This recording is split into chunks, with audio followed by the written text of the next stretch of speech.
Okay, we're going to start talking now about head and neck ultrasound.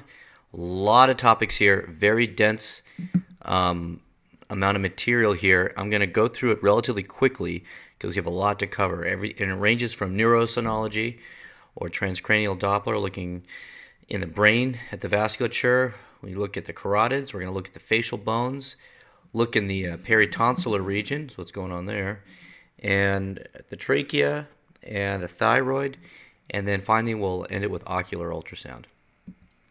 So in terms of transcranial Doppler or neurosonology, you can actually make out a lot of the vasculature in the brain using ultrasound. Now, a lot of people don't know that because they think about the skull being in the way and everything and reflecting the sound, but actually there's a few little windows where you can peek into the brain, and you can see the anterior cerebral artery, you can see the middle cerebral artery, the posterior cerebral artery. You can also make out the vertebral arteries as well. And when there's a block, or where there's a narrowing of the artery or stenosis, we see the flow velocities really jump up using the Doppler. We can calculate we can measure the velocities, and we see the mean flow velocity really jump through the ceiling when there's stenosis. So that's kind of what you're looking for. And you can actually also identify where there's been a total occlusion. And there's been a lot of work looking at in patients who are having a stroke, not only identifying which vessel and stuff with ultrasound, but also potentiating the effects of a clot-busting drug like TPA. Using smaller doses of TPA because it has a lot of side effects. You can use smaller doses, and then when the TPA arrives at the location of the clot, you can then activate the TPA or potentiate its effects using ultrasound to kind of help increase the surface area for the TPA to work on, the surface area of the clot for the TPA to work on. Anyways, a lot of cool stuff going on here. It probably has a lot to do with the future of neurology and neurosonology, but we're just going to talk very briefly about, sort of what it looks like on ultrasound. So the transtemporal approach, where the skull gets very thin at the temporal bone, the low frequency transducer, like a 1 megahertz probe, can penetrate right through that window and into the vasculature. And this is what brain sort of looks like on ultrasound. This is all brain parenchyma here. Basically, it looks like, thyroid or liver or something. I think probably more like liver than thyroid to me, but that's the idea. We put the little sampling gate right here across this vessel right here, the MCA, and then we can see this waveform here using Doppler. And you can also look through the ocular area in infra-orbital approach. You can look behind the base of the skull, a sub-occipital approach, and you can also actually look below the mandible and see all the way up to the siphon of the carotid artery through underneath the mandible approach as well. So it's really 4 windows. But probably the easiest one is this transtemporal approach. The easiest one to sort of get started here. There's 4 different locations to place the transducer along these bones here, and keep in mind that in older patients and actually in women, these skulls tend to be a little thicker. I know it's kind of funny, but it's kind of true actually. And with ultrasound, it's a little bit harder to see that, but you can definitely see the anterior circulation using this transtemporal approach.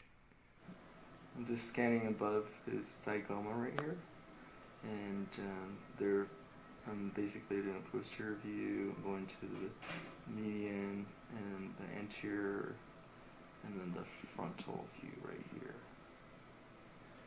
So those are those 4 windows that you just saw Alan clearly identify. Now, Alan's going to show you the important vessel in the brain here, the MCA. I'm going to color mode, and here I see the MCA and the ACA, and what I'm going to do is I'm going to put Doppler on. Oops, back here, and I'm going to hit Doppler again, and what I get is essentially is MCA Doppler on pulse wave. This is the systolic flow, and this is diastolic right here. Yeah, so this is just using one of our machines that we have available to us, sort of off-the-shelf technology to pretty easily insonate the cerebral vasculature. And when you have an MCA stenosis, it's basically elevated peak systolic velocities.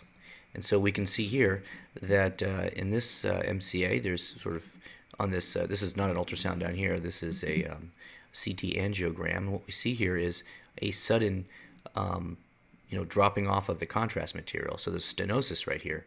Over here, it's patent. Over here, it's occluded. And so this is the Doppler waveform that corresponds with this right MCA. Over here, this left MCA appears normal. This is what normal velocity waveform looks like. You can see here that the velocity, the peak flow velocities go off the top of the screen and have nowhere else to go, and so the machine brings it up the bottom of the screen. And when that happens, when it goes off the top and comes back up on the bottom, that's called aliasing, that the velocities are so high it's aliasing coming back along the bottom here. Not a critical term to know about, but that's what you see here when you see the velocities coming right off the top of the screen. Now we're going to talk about the carotid arteries, and a lot of people think that the carotid arteries are a window to the coronary arteries. That you can, if you see disease there in the carotid artery, that it corresponds to other disease going on in the rest of the vasculature, particularly the coronary arteries. And because the carotids are so easy to get to, they're like right underneath the skin. I mean, they're just sort of jumping out at you as soon as you place the transducer on the skin. So you can use a nice high-frequency transducer to see these beautiful vasculature right up close on the screen there.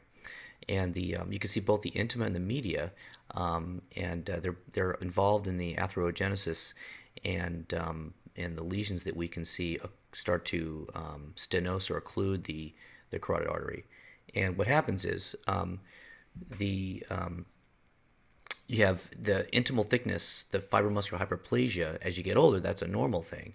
But the medial thickness, or you can see smooth muscle hypertrophy, that's associated even with simple conditions like hypertension, which a lot of people have, even in the absence of an atherosclerotic plaque. So that's what we're going to be really looking at using ultrasound. And so how accurate is it? Well, the CIMT stands for the carotid intimal medial thickness. That predicts future coronary heart disease events in this study, and it showed that basically this is the carotid intimal medial thickness, which I'm about to show you how to measure. If it's less than 0.6 millimeters, then that shows a very low risk for having an incident. CHD is defined as either a heart attack or cardiac death, and so the coronary heart disease incidence is this y-axis here. So it's not surprising when you start to think about it, as that carotid intimal medial thickness starts to get larger and larger and larger, the odds of having a heart attack or dying from cardiac death go up as we go here. And so I think this is one way to kind of help show your patients right there at the bedside that they really should be taking their antihypertensives and also their anti-cholesterol drugs, because I think this will showing them their intimal medial thickness and a graph like this will help them be sort of more compliant, I think, with those types of medications.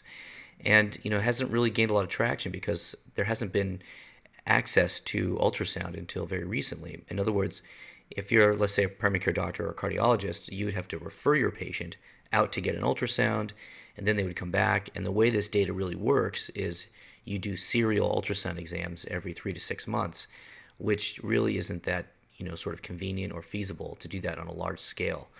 But they did do it in this study, and they had a lot of patients. You can see the N there is very, very high. It doesn't correlate early on as well in women, but as you get to this larger thickness here, it starts to have a better correlation. The same thing is true for strokes, actually. So when you measure that carotid intimal medial thickness, that your odds of having a stroke on this y-axis here go up as your carotid intimal medial thickness gets larger and larger. The odds of having a stroke actually go up as well. And not going to walk you through this whole sort of pathway here, but you can imagine how if you're working in primary care or something, you could take this type of data and combine it with some type of algorithm to decide at what risk your patients are.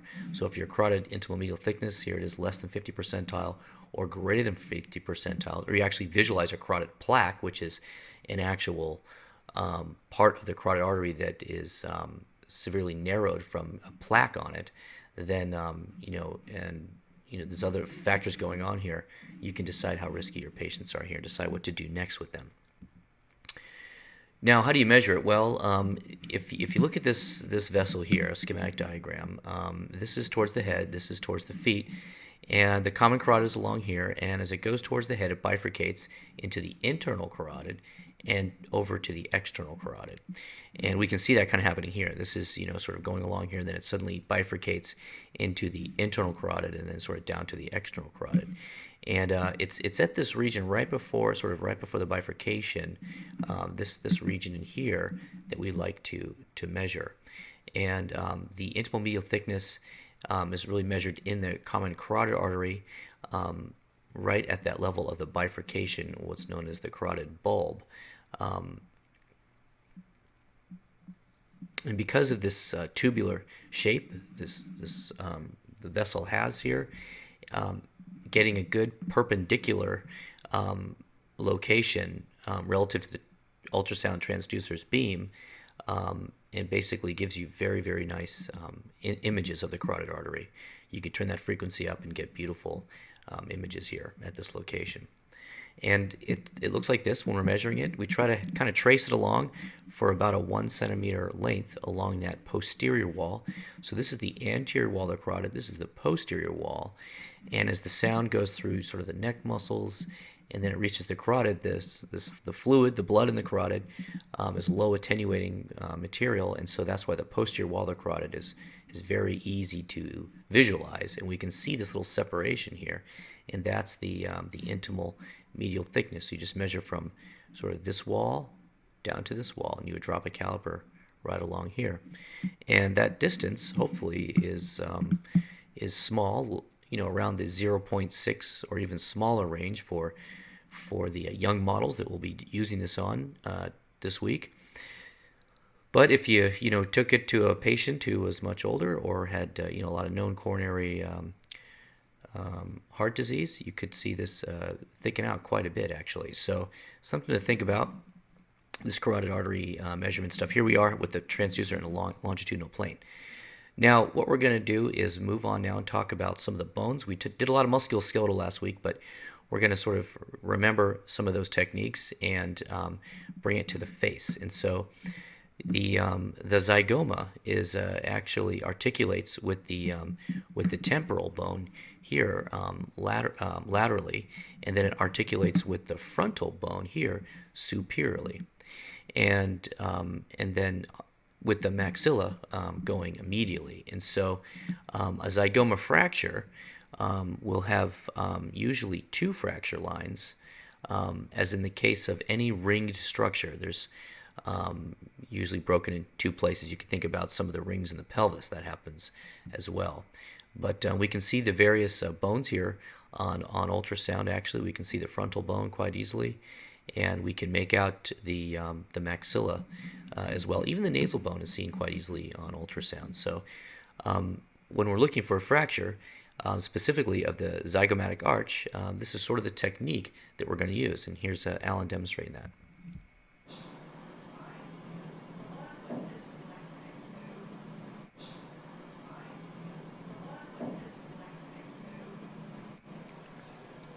You just take that gentle curving technique from the tragus of the ear all the way over to that nasolabial fold, and the good thing is you can compare it to the other side. And once in a while, you'll see that infraorbital nerve foramen sort of drop down, and it's pretty easy to actually make out. So the infraorbital nerve foramen where that nerve pops out, and that's a common place we do nerve blocks when we're doing sort of painful things to people's faces in the emergency department. We find that infraorbital nerve foramen and bring a needle down to it and block up that nerve.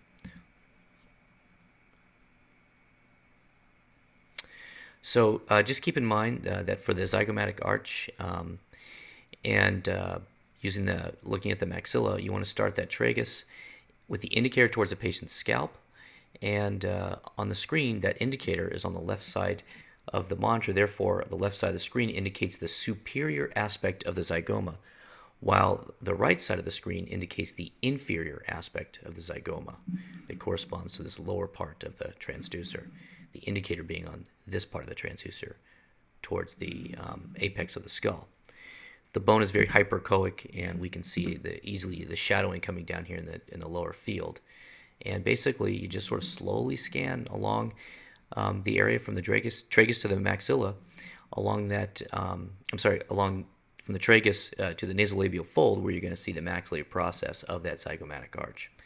And if you're, looking for fractures, obviously, as we're doing this, when a patient comes in after they have blunt trauma to the face, and if there's any discontinuity or depression along that hyperechoic cortex of the zygoma, then you're suspicious for a fracture, although it's easy to identify that little sort of step off over here. But that's just, again, that infraorbital foramen. You can always look on the other side if you have any doubts. Now, about 70% of mandibular fractures are subcondylar. This is important as condylar fractures, especially non-displaced fractures, are difficult to diagnose with ultrasound. The zygomatic arch crosses anteriorly at the level of the tragus. Another point is that the masseter muscle lies superficial to the mandible and from the condyles to the angle of the mandible. So the operator really needs to look deeper for the mandibular cortex when doing one of these ultrasounds. So the next one video you're going to see here is the ultrasound of the mandible. And so for mandibular ultrasound, you're going to start at the tragus of the ear with the indicator pointed anteriorly. Superior to the starting point, the zygomatic arch crosses superficially over the mandibular condyle. The soft tissue superficial to the mandible is that masseter muscle, and right along here. And many times you see it in cross-section on ultrasound at that point. So you're going to slowly scan inferiorly, noting any discontinuity or depression along the cortex of the mandible. And then once we arrive at the angle of the mandible, we'll see the masseter belly sort of disappear. And then you can rotate the transducer 90 degrees so the indicator is pointing towards the ceiling, as we did over here, and then slowly scan towards the patient's chin. And we will also encounter the mental foramen close to the midline that was seen here on this clip with an arrow. And that should not be mistaken for a fracture. Anytime you see one of those foramens, it looks like there's a step off, but that's just the area where the nerve comes through. You're going to scan the other side as well, especially when it's possible that a fracture could be identified. Remember, the mandible is a ring structure, and once a fracture is identified, an accompanying fracture should be sought. So this is actually what a zygoma fracture looks like. You can see the discontinuity here, the drop-off in the cortex. So the zygoma is going along here, and then poof, there's a drop-off there.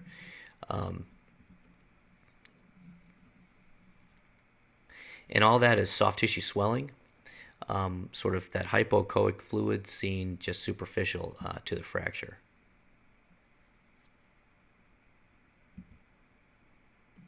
All that material there.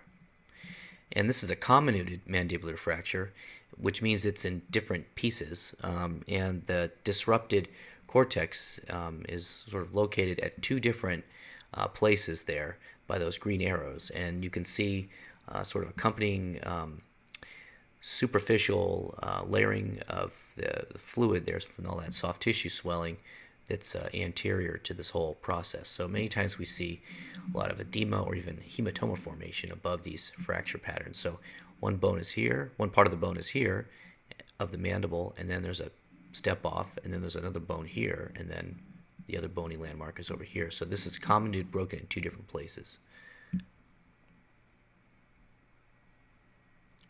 Now, what about the sinus? I'm not going to go into this too much, but you can diagnose sinusitis actually using ultrasound. And a normal sinus appears like this with some sort of reverberation artifacts here coming down. And we don't make out really any of the posterior, lateral, or medial walls. See, we just see this sort of anterior spot and then some of this reverberation coming down. But with sinusitis, well, now we can actually make out the walls of the sinus and even the posterior area of the sinus down here. And so I know it looks sort of like this one over here when you first look at it, but if you look closely, you can actually see how this sort of, it's sort of like a snowstorm. You don't really see much. Again, this is anterior, this is posterior. But over here, now there's fluid in the sinus. We can see the conduction of the sound all the way down to that posterior and even this lateral wall. And, sort of, I've seen another lateral wall over here. So one sinus is here, another one is over here. And you can just sort of make out the anatomy a little bit better because it's filled up with fluid. It's easier to do this when the patient's sitting up. And actually, you can even, there's some therapeutic effects of low-frequency ultrasound on nasal unblocking in patients who have chronic sinusitis. And so, with ultrasound, there's sort of more mucus being expelled, and there's also more airflow after the patient gets ultrasound of their sinus. So I don't know how accurate this is. It was published somewhat recently in 2011. A lot of this stuff requires, obviously, more research, but this is something that I found sort of intriguing when I first found out about this, that you can actually use ultrasound not just diagnostically with the sinus, but therapeutically as well.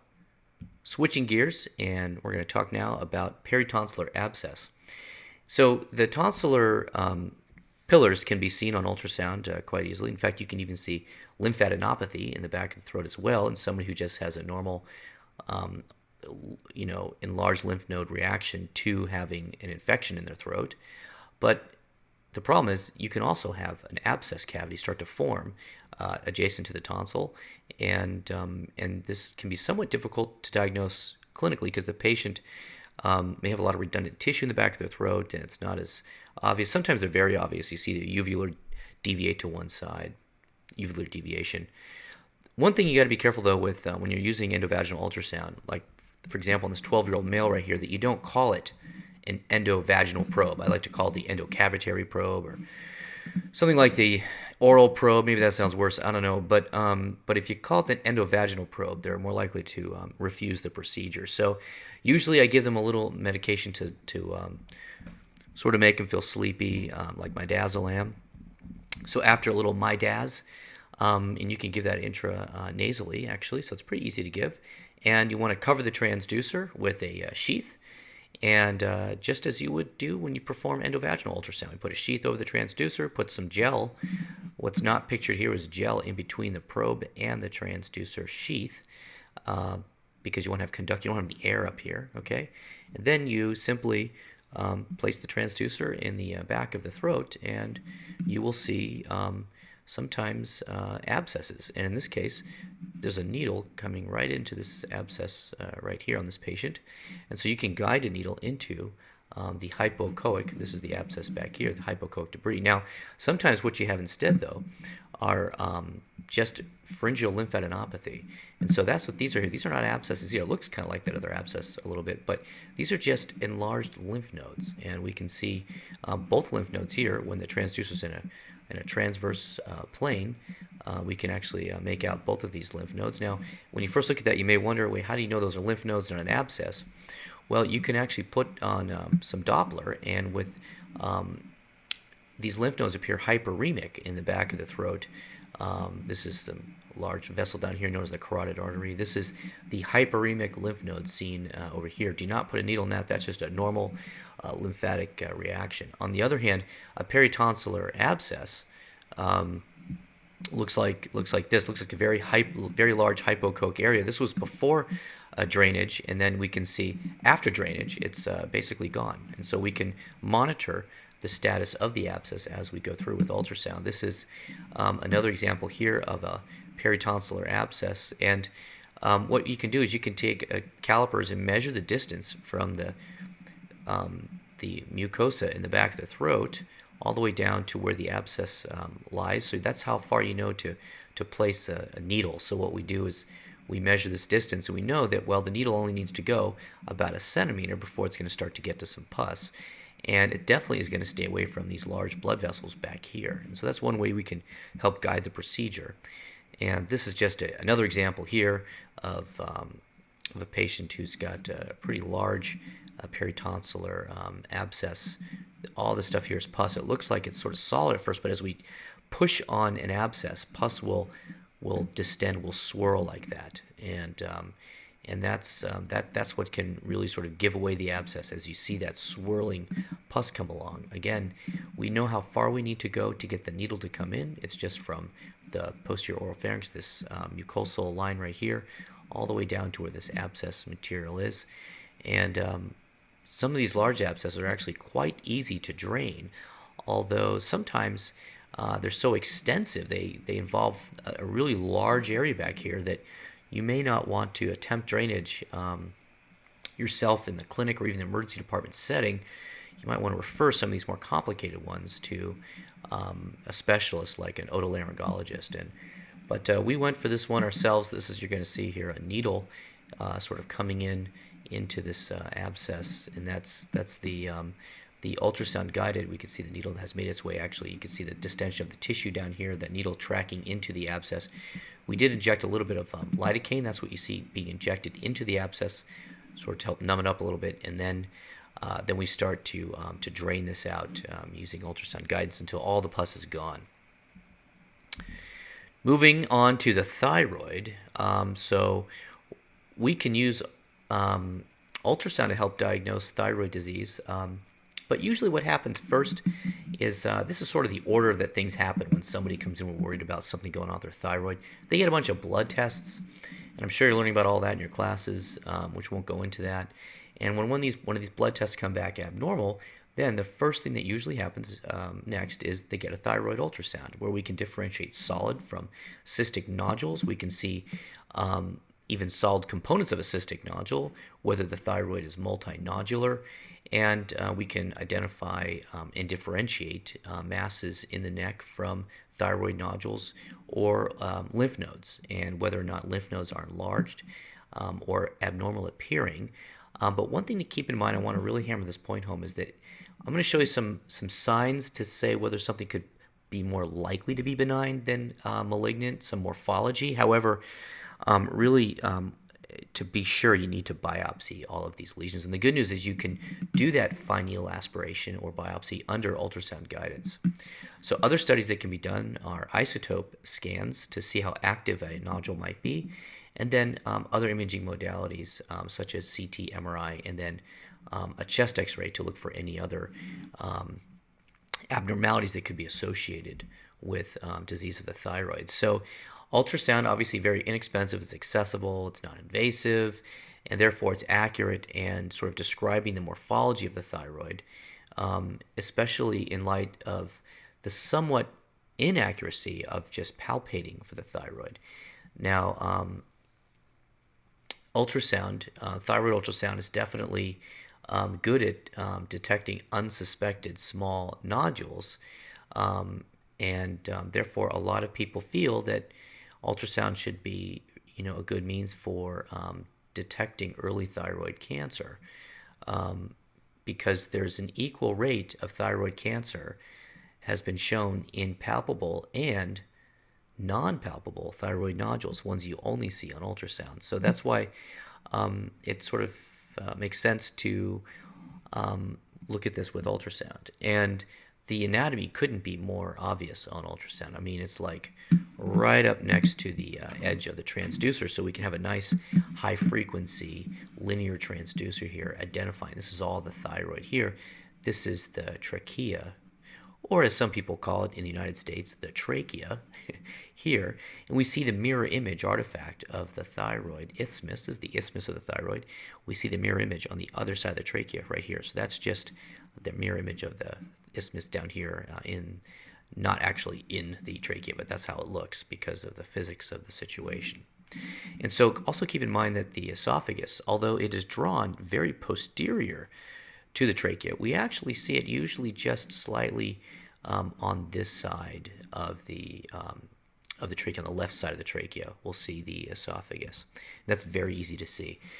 This is just kind of getting at some of the anatomy, some of the longitudinal or sagittal anatomy here with some of those thyroid vessels sort of coming out to play. You can make out those thyroid vessels actually quite easy on ultrasound, both the arterial system and some of the venous system as well, as seen over here.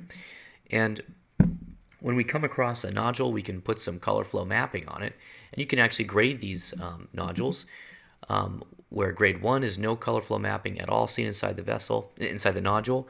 Grade 2 is where you only see it peripherally. Grade 3, there's penetrating flow through that nodule, which is vascularity, also known as vascularity moderately rich, or high-grade velocity penetrating flow into this nodule and is a vascularly rich flow at grade 4. So this is grade 2. It's kind of only in that peripheral area there. And this is an image here of a thyroid nodule, mostly a cystic thyroid nodule here. There is this kind of mural component seen here with the grayscale. We're not really sure what is going on with this mural component, but when we put some color flow on it here, we can see that it really only involves here, this flow is coming around only around the periphery here. But there is flow within that mural component outlined here by this arrowhead. We can see there's flow that does penetrate into that mural component, that telling us that this is actually tissue and not something else like debris. Because sometimes it's hard to tell the difference whether something's really parenchymal tissue versus something that is just sort of artifact, debris, hematoma, what have you. And so, and this lesion was actually biopsied under ultrasound-guided fine needle aspiration, and it was shown to be benign under cytologic examination. This is what Doppler category 3, moderately rich flow pattern to this nodule here. So normal-looking thyroid here. We see carotid artery over here, and we come across the isthmus.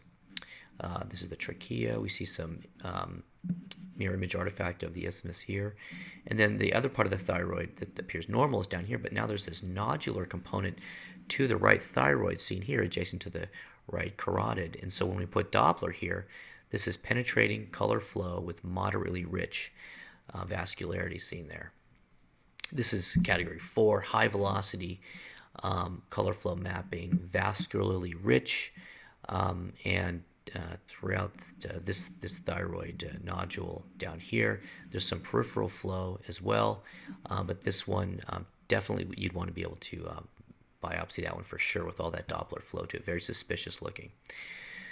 This also demonstrates here the role of color Doppler in the thyroid. On the this image over here, we just see some predominantly a solid thyroid nodule. So this is normal looking thyroid down here, and this is all this solid looking nodule here. And then we add some color flow Doppler here. The carotid lights up a little bit, and we can see marked internal vascularity, increasing the likelihood that this is a malignant nodule, and indeed, after biopsy, this turned out to be a papillary carcinoma. Now, what about some red flags that might make us concerned for cancer in the thyroid? Basically, whenever you have a nodule in the patient's male or at the extremes of age, or changes from visit to visit very rapidly, or the patient describes that to you clinically, or if there's if it's larger, greater than 4 centimeters, or if there's any kind of symptoms of like they have a hoarse voice, change in their voice, or difficult to swallow, then you really want to be worried that this could be a malignant lesion. Luckily, the malignant lesions are quite rare. They're usually benign, and many times you need to repeat the fine needle aspiration. If you don't get a good enough sample, they come back in a few months. Or if it looks suspicious, it's about 10% of the time. But in that 10%, luckily, most of the time they turn out to be benign. And so right off the bat, about 5% after fine needle aspiration are the malignant ones. So luckily not too common, but common enough to want to aspirate anytime you're suspicious.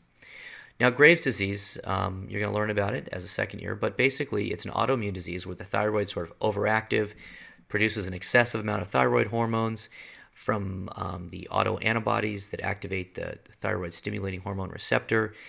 It stimulates a lot of thyroid hormone synthesis and secretion, and the thyroid starts to really grow rapidly, causing this enlarged, diffusely enlarged goiter.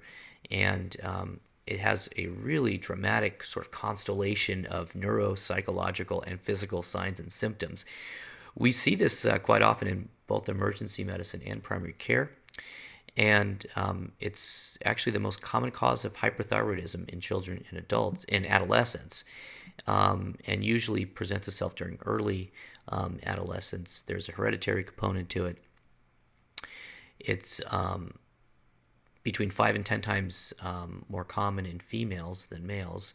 It's also the most common cause of severe hyperthyroidism, and basically about 25 to 30% of the people with Graves' disease will also get Graves' ophthalmopathy, which is a protrusion of one, usually both eyes, caused by the inflammation of the eye muscles by these autoantibodies. And so you get this marked proptosis. And you Google this, you get some pretty interesting pictures that pop up when you do this. It's kind of fun. So we can see what a goiter looks like here, just very sort of multinodular enlargement of the thyroid, and they have a very prominent, usually neck. You can see the goiter just walking in the room for the patient, and you don't really even need to use ultrasound on it, but that's what it looks like there. Now, sometimes in these nodules, you'll see some punctate echogenicities, and what you want to wonder to yourself is, is there a cancer there or not? And it depends on if there's comet tails. So here, in this case, there's no comet tails, and so this one is suspicious of a malignancy. And actually, this nodule here was confirmed to be papillary carcinoma under fine needle aspiration, because we see these punctate echogenicities. So when you see punctate echogenicities, think badness, unless you see a comet tail. And this is what that reverberation artifact, that comet tail, looks like. And so colloid crystals will cause these comet tails. And so with benign nodules, there's a lot of times colloid crystals in there that result in comet tails. And so comet tails in the thyroid, good. Here's just a solid thyroid nodule. This turned out to be papillary carcinoma. And this is an example here of a cystic nodule. And under fine needle aspiration, this turned out to be a benign lesion. You can see it's just very simple, very cystic looking nodule with no internal components to it whatsoever. And this is just another image here. We were looking at here of this complex thyroid mass. We see the internal jugular vein, the carotid artery, and it's almost hard to see. It's very hypoechoic with multi nodularity to it. Some parts are hypoechoic, some parts are hyperechoic, and that's the kind of thing you definitely want to refer for a biopsy. Now, what about the larynx? At the level of the thyroid cartilage, the cartilage, as well as the retinoid cartilages, make sort of an inverted a V pattern. We can see that there easily on ultrasound. And actually, one study showed that vocal cords were seen 70% of the time on ultrasound in patients undergoing elective intubation. And you can actually make out the tracheal rings seen below the level of the thyroid isthmus, which we showed on those earlier images, which itself is just below the level of the cricoid cartilage. And so on ultrasound, we can make out here, these ones are using a curved transducer, although they turn it up to the resolution mode, high frequency mode, so you get a little bit more penetration. You can actually see all the way down to the vertebral body here of C6. We can see the thyroid gland here. We can see the esophagus just off to the left side of the trachea seen here. So this is medial, this is lateral, and this would be the left thyroid gland seen here. The isthmus is making its way across. And during intubation, actually, we place an endotracheal tube. We can see those prominent comet tail artifacts, reverberation artifacts coming down once the endotracheal tube is successfully within the trachea. So we can make sure that it's in the trachea and not the esophagus quite well. Again, that's that comet tail artifact sign. And this is what esophageal intubation looks like. Here's the esophagus down here. Not that we're trying to intubate the esophagus, we're shooting for the trachea, but as sometimes you miss, and this is an esophageal intubation on a difficult to intubate patient, we can see that comet tail now within the esophagus. And this is a wonderful image here by colleague Dr. Shibata. Thank you very much. And it's pretty rare to see that, but when you do, it's an immediate indication to pull out that tube and put it over here in the trachea before the patient decompensates. Very briefly now, we're going to talk about ocular ultrasound. And the most important thing to keep in mind regarding the anatomy of the eye is, as I think, is that the ora serrata is seen here anteriorly. This is where the retina is attached right out here at the ora serrata. It's also attached always back here, just about always at the level of the optic nerve. So it's always tethered here at the ora serrata, and then back here at the level of the optic nerve. This is the fovea of the eye. Here we can see the optic nerve coming down here with its vasculature. The choroid is the back part of the eye back here, and the retina is attached all the way around at the choroid. I keep saying attached because many times the retina becomes detached, and the patient has all kinds of symptoms of floaters and everything, and they see things in their vision that's floating around. Sometimes it feels like a shade is being pulled down. Usually it's not painful, but if it detaches here at this level right here, lateral to the optic nerve, then it may result in permanent blindness. And so when you have it still attached at the fovea, but maybe the retina starting to detach over here, that's a true ocular emergency, and you need to find an ophthalmologist right away to laser this retina back down when it's still attached to that area with the fovea, sometimes called the macula. Anyway, so how we do these ultrasounds of the eye? Well, you're going to use a high-frequency linear transducer, 10, 12, 15 megahertz range. Patient closes their eye, have the patient look straight ahead, use lots of chilled gel. I say chilled gel because it stands up better on itself. And you're going to scan both eyes in both transverse and sagittal When imaging. scanning the globe sagittally, aim the indicator towards the apex of the skull. Fan through the entire globe from lateral to medial and back to lateral.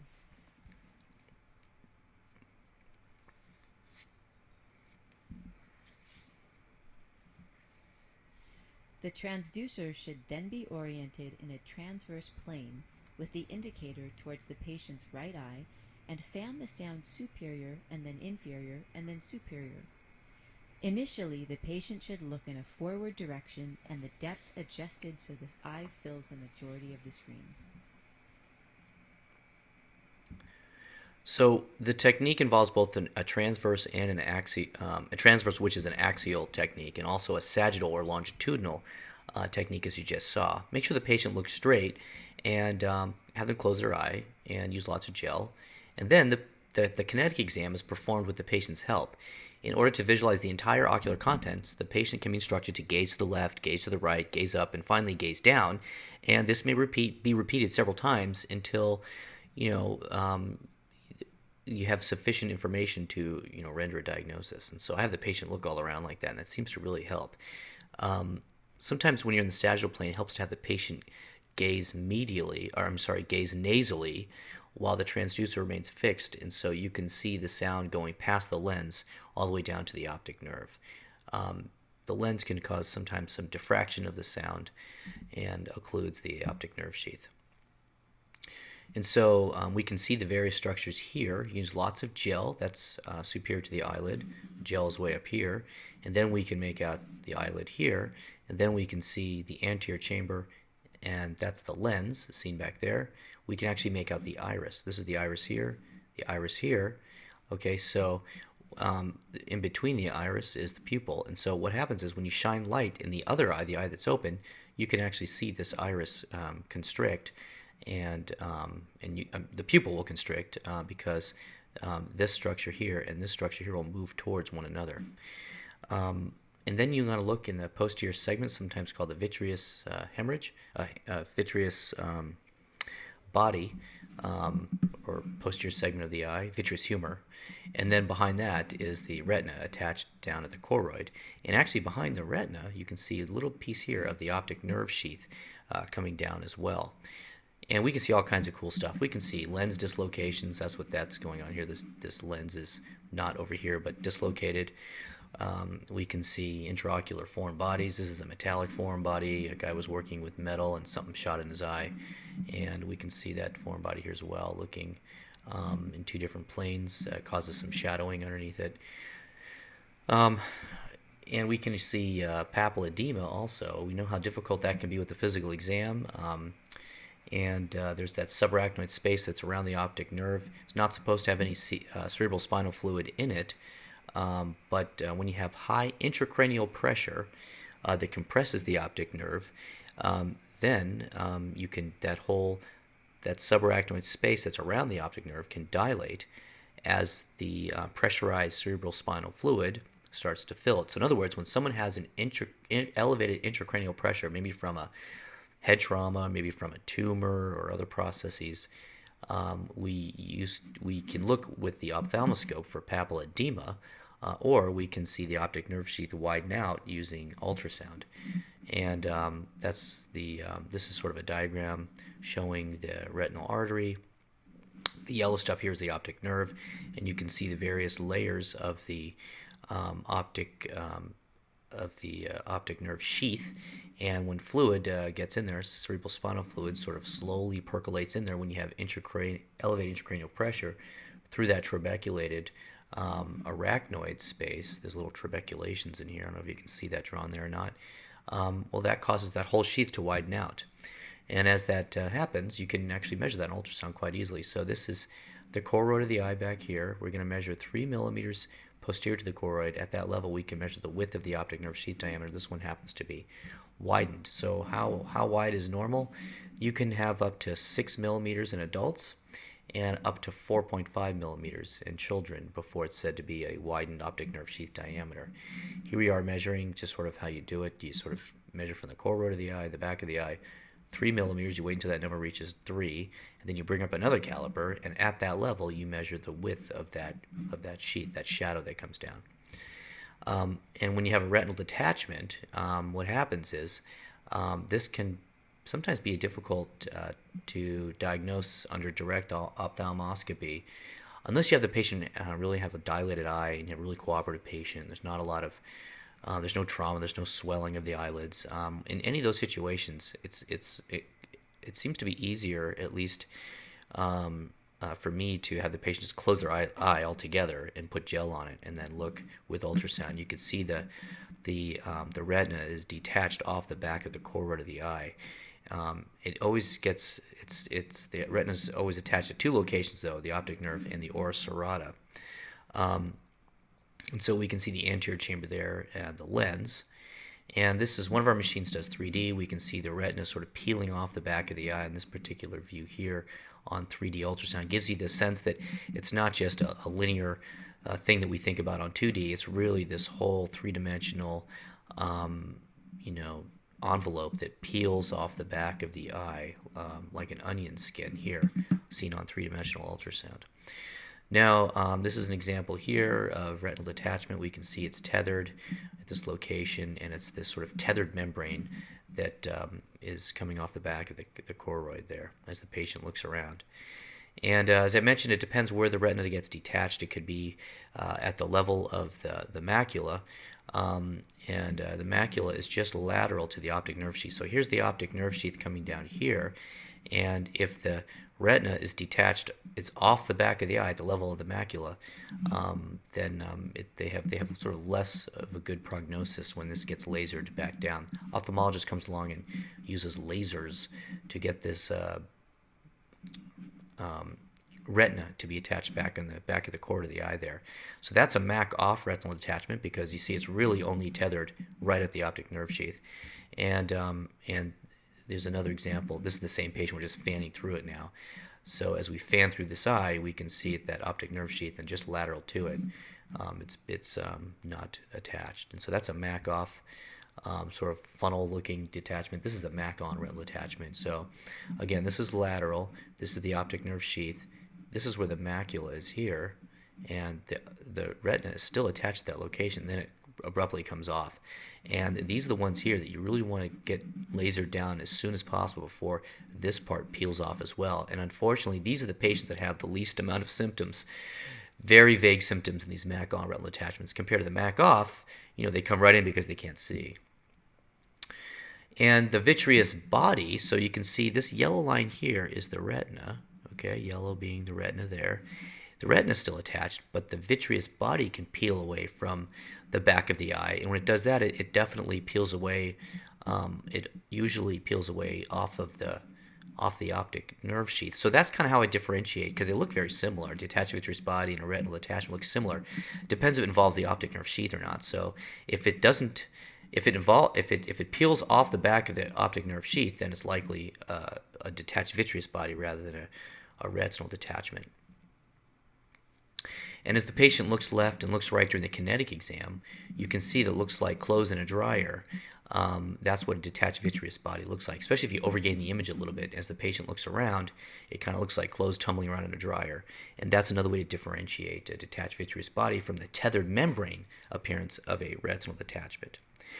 All right, well, we threw a lot of pathology in this time. I tried not to do that, but I also think it's a lot of fun to kind of see some light at the end of the tunnel, pun intended. And when you get to the hands-on component, we're going to take a look at that carotid vasculature, the thyroid, maybe even do an ocular exam, and come along those the bony landmarks on the face, and also look into the brain at the middle cerebral artery.